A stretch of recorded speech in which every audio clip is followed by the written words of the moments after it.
Hakim disebut sebagai wakil Tuhan di muka bumi karena setiap putusannya selalu menyebut, "Demi keadilan yang berketuhanan yang Maha Esa." Hal inilah yang membuat profesinya menjadi mulia, karena nasib seseorang dipertaruhkan dalam putusannya.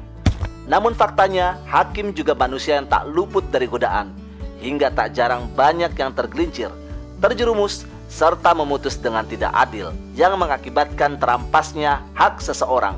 Maka pada tahun 2001, melalui amandemen ketiga Undang-Undang Dasar 1945, dibentuklah Komisi Yudisial sebagai lembaga pengawas eksternal, yang salah satu wewenang dan tugasnya adalah melakukan pengawasan perilaku hakim.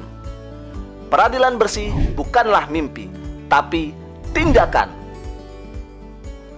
Dalam melaksanakan pengawasan hakim, Komisi Yudisial berpedoman pada kode etik dan pedoman perilaku hakim atau yang disebut dengan KEPPH. Contoh pelanggaran KEPPH misalnya: 1. Perbuatan asusila. 2. Narkoba, mabuk, atau minum-minuman keras. 3. Berjudi. 4. Perkelahian. 5. Suap, korupsi, pungli, dan gratifikasi. 6. Makelar perkara. 7.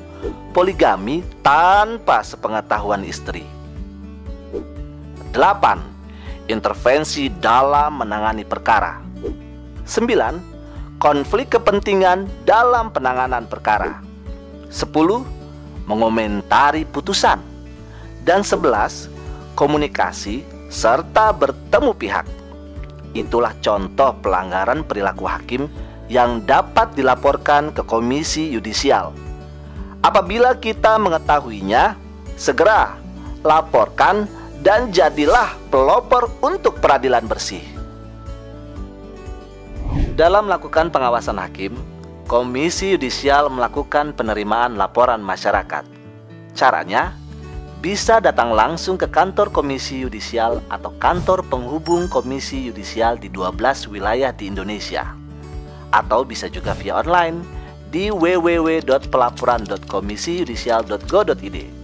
Bisa juga via email di alamat pengaduan@komisiyudisial.go.id atau bisa via pos serta call center Komisi Yudisial 187. Agar laporan ini mudah untuk ditindaklanjuti, maka ada tata cara dalam menyampaikan laporan. Pertama, laporan disampaikan secara tertulis atau format digital dalam bahasa Indonesia. Juga dapat dengan lisan yang ditujukan kepada Ketua Komisi Yudisial.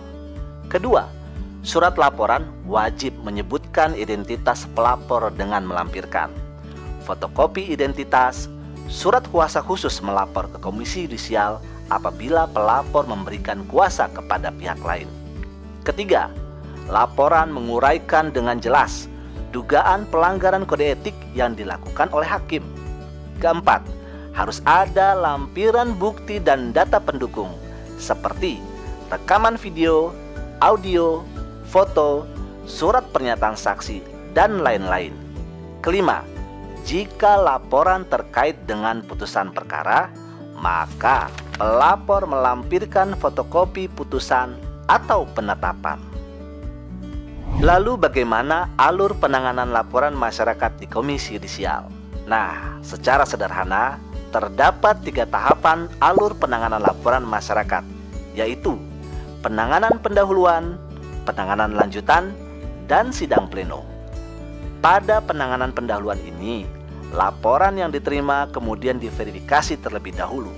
Apabila memenuhi syarat administrasi dan merupakan kewenangan Komisi Yudisial, maka laporan tersebut diregistrasi oleh petugas. Selanjutnya adalah penanganan lanjutan. Pada tahap ini, laporan yang telah diregister lalu dianalisis, yang kemudian dilakukan pemeriksaan terhadap pelapor dan saksi. Kemudian disampaikan dalam sidang panel untuk memutuskan apakah laporan dapat ditindaklanjuti atau tidak. Untuk yang dapat ditindaklanjuti, Komisi Yudisial akan melakukan pemeriksaan kepada terlapor. Terakhir adalah tahap sidang pleno. Disinilah diputuskan terbukti atau tidak terbukti adanya pelanggaran KEPPH. Jika terbukti, akan diputuskan apakah sanksi yang diberikan ringan, sedang, atau berat. Untuk sanksi berat berupa pemberhentian tetap, akan diputuskan dalam sidang Majelis Kehormatan Hakim atau MKH. Komisi Yudisial juga melakukan penerimaan permohonan pemantauan yang tata caranya sebagai berikut. Laporan disampaikan secara tertulis atau format digital dalam bahasa Indonesia. Juga dapat dengan lisan yang ditujukan kepada Ketua Komisi Yudisial. Surat permohonan wajib menyebutkan identitas pelapor dan nomor perkara yang dimohonkan pemantauan, serta alasan yang mendasarinya, dengan melampirkan fotokopi KTP, SIM, dan paspor. Alurnya sebagai berikut. Komisi Yudisial melakukan penerimaan permohonan pemantauan persidangan, lalu menganalisa untuk mengetahui adanya indikasi dugaan pelanggaran KE/PPH atau tidak. Selanjutnya adalah Komisi Yudisial melaksanakan pemantauan persidangan yang hasilnya akan disampaikan kembali kepada pemohon. Dengan tindakan inilah peradilan bersih dapat diwujudkan. Untuk itu, tanggung jawabnya tidak hanya ada pada Komisi Yudisial dan Mahkamah Agung saja, tetapi juga ada pada kita semua. Bangsa yang unggul, bangsa yang punya peradilan bersih.